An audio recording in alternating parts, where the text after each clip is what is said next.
Welcome to another episode of My Weird Prompts, an AI-generated podcast featuring the random prompts of Daniel Rosehill as answered by a revolving cast of friendly AI characters.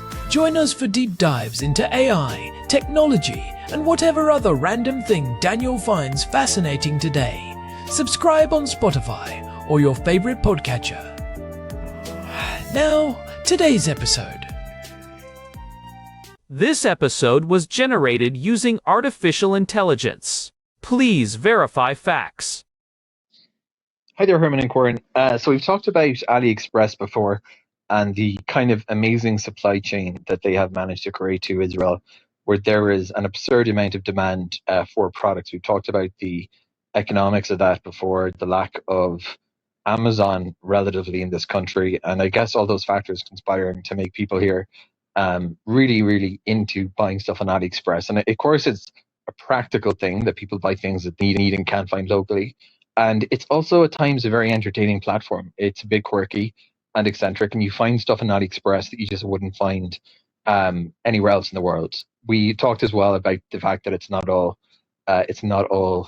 There's definitely an underside to it in terms of the sustainability cost and maybe supporting poor labor practices as well, which we should definitely get into, but I think it really merits its own episode because it's an important topic. But I'd like to talk today about a practical one for those buying from AliExpress. If you've been buying from the platform for any length of time, you've probably heard about the Chinese New Year. Sometimes AliExpress vendors call it the Great Holiday or the Big Holiday. I think it's their kind of informal slang. I had a friend who lived in Hong Kong for many years and told me a little bit about what it is, and it's this colossal migration. He said it was the biggest internal migration of people that anywhere in the world. Everyone goes back to their hometowns from the major cities, and when you're buying things from AliExpress, you get the feeling that they're insanely industrious. All these factories, they're working kind of round the clock on production lines. But then when it comes to the Chinese New Year, they go home, and then they come back after the Great Holiday. And in between then, it's a lull. So it always strikes me as kind of almost a bit of a paradox that you have this kind of insane culture of, I think, often unsustainable and even exploitative expectations for productivity, and yet you have this kind of generous, or what sounds like kind of a generously timed holiday period, and then people come back. So I'd love to learn, Herman and Corn. This has huge impacts upon global supply chains, given how much stuff is coming from China. I think AliExpress is always the very kind of small scale of it. I think it's a direct to consumer channel operated on the periphery of a big factory that's mostly selling B2B. But they do sometimes, even in this context, announce their dates approximately, but they frequently don't give exact dates as to when they're back online and offline. So Herman and Corn, I'd love to chat with so much of our everything in the world coming from China. This period where the country goes mostly offline, the factory shut down, has to have really big downstream effects for major buyers. So I'd love to learn more about that, Herman and Corn. How much of a disruption is it, and how do buyers in the West manage to negotiate around it? And what happens if they do have an urgent demand for something that's produced only or predominantly in China, but it just happens to fall out over the Chinese holiday period? Herman and Corn, let's talk about the Chinese New Year and supply chains again. Over to you two. Hey everyone, welcome back to My Weird Prompts. I am Corn, and I am joined today by my brother, as always, Herman Poppleberry, here and ready to dive into the data. It is January 31st, 26, which means we are in the thick of the Chinese New Year holiday period. Exactly. Our housemate Daniel sent us a timely prompt today. He was asking about the impact of the Chinese New Year on the global supply chain and how Western buyers actually navigate the chaos when they have urgent demands. It is the perfect time to talk about this because the Year of the Fire Horse officially began on January 29th. For the global supply chain, the holiday does not start on a single day. It is a cascading event. We are currently in the thick of the Chunyan travel rush and the factory shutdown. I think most people in the West think of holidays as a day or maybe a long weekend where things slow down. But when you are talking about the manufacturing powerhouse of the world, a holiday is a complete structural shift. Herman, what is the scale we are looking at this year? It is staggering, Corn. The official travel rush, known as Chunyun, is happening right now. The Chinese government is forecasting billions of interregional trips over the next few weeks. It is the largest annual human migration on Earth. Imagine the entire population of the planet moving, plus another billion people, all within a few weeks. That explains why my favorite electronics brand just sent out an out-of-stock notice. But let us get into the mechanics. Daniel was curious about the level of disruption. When we say the factories close, what does that actually look like on the ground right now? It is a total industrial blackout. About 2 to 3 weeks before the actual New Year's Day, so right about now, factories start losing their workforce. Most factory workers in coastal hubs like Guangdong are migrant workers from inland provinces.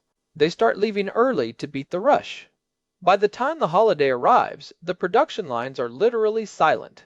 And it is not just the assembly lines, it is the entire ecosystem. If the person who makes the specific screws you need is on a high-speed train to Sichuan, your whole product is stuck. And this year, there are some extra layers of complexity, right? I have been reading about shipping routes. Oh, absolutely. In early 26, we are still dealing with the long-term effects of Red Sea diversions, which have already added 10 to 15 days to transit times for Europe-bound cargo. When you layer the Chinese New Year shutdown on top of that, a delay in February can mean you do not see your goods until May. Carriers are also announcing blank sailings, basically canceling 16% of scheduled trips because they know the cargo volume will vanish once the factories go dark. So what about Daniel's question regarding urgent demand? If a company has a viral hit or a major component failure right now, in late January or early February, what are their options? Are they just out of luck? Mostly, yes, but there are a few emergency levers. The first is air freight. If the stock is already sitting in a warehouse, you can pay a premium to fly it out. But we're talking about 5 to 10 times the cost of sea freight, and even then, you need a truck driver to get it to the airport. During the peak of Chunyun, local logistics are the biggest bottleneck. Some massive firms like Apple might pay huge bonuses to keep a skeleton crew on the line, but for 99% of businesses, the answer is you should have ordered in October. That leads to the Western side of the strategy. How do procurement managers play this game of logistics chess? The primary strategy is the pre-holiday pull forward. You have to forecast your demand for February and March way back in the previous autumn. You place massive orders early so they ship before the shutdown. This creates a massive surge in shipping demand in early January. Interestingly, this year we saw a bit of a price dip in late January because so many companies front-loaded their inventory so early to avoid the Red Sea delays. It sounds like a major cash flow challenge. You are paying for months of inventory in advance, and then paying for warehousing in the West while it sits there. It is a massive financial burden. For a small business, this is a make or break period. If you order too little, you lose customers. If you order too much, you have a cash crunch. This is why we are seeing the rise of the China Plus One strategy. Companies are diversifying into Vietnam, India, or Mexico to avoid having a single point of failure. But even then, aren't those factories often dependent on Chinese parts? Exactly. A factory in Vietnam might still source its zippers or circuit boards from China. If the Chinese supplier is closed for the year of the horse, the Vietnamese factory might run out of parts after a week anyway. China is the heart of the global circulatory system. When the heart slows down, the extremities feel it eventually. Let us talk about the reopening. I have heard that the ramp-up in March is actually more dangerous than the shutdown. Why is that? The reopening is incredibly volatile because of worker retention. Statistics show that 10 to 30% of migrant workers might not return to the same factory. They might find a job closer to home or look for better pay elsewhere. The factory manager suddenly has to hire and train new people on the fly while trying to clear a massive backlog. This leads to major quality control issues. If you are a Western buyer getting your first shipment in March, you really have to double-check the quality because the pressure on those factories is immense. It is a fascinating standoff between modern commerce and ancient tradition. It forces the world to acknowledge that the global economy is not a machine. It is a collection of people who want to go home and see their families. It really is. There is even a measurable dip in global carbon dioxide levels during this period because the industrial output dropped so significantly. It is one of the few times the global economy actually takes a breath. So, to summarize for Daniel, the disruption is a month-long ripple effect, not a one-week break. Western buyers navigated through intense forecasting, early ordering, and increasingly by building regional hubs in places like Mexico to mitigate the total shutdown. That covers it. If you want to succeed in global trade, you have to respect the lunar calendar. It is a literal astronomical influence on the stock market. Well, this has been a deep dive. Thanks to Daniel for the prompt, and thanks to all of you for listening. If you are enjoying the show, we would really appreciate it if you could leave a review on your podcast app or on Spotify. It genuinely helps other people find us. It makes a huge difference. You can find all our past episodes and show notes at myweirdprompts.com. Stay curious, everyone. We will be back next week with another prompt. Until next time. Bye, everyone. Goodbye. This episode was generated using Gemini Flash 3. Text-to-speech engine was Chatterbox Turbo. Thanks for listening to another episode of My Weird Prompts, an AI-generated podcast featuring Daniel Rosehill's AI prompts, as answered by a revolving cast of friendly AI characters including me, Cornelius the Sloth. Subscribe on Spotify or visit myweirdprompts.com.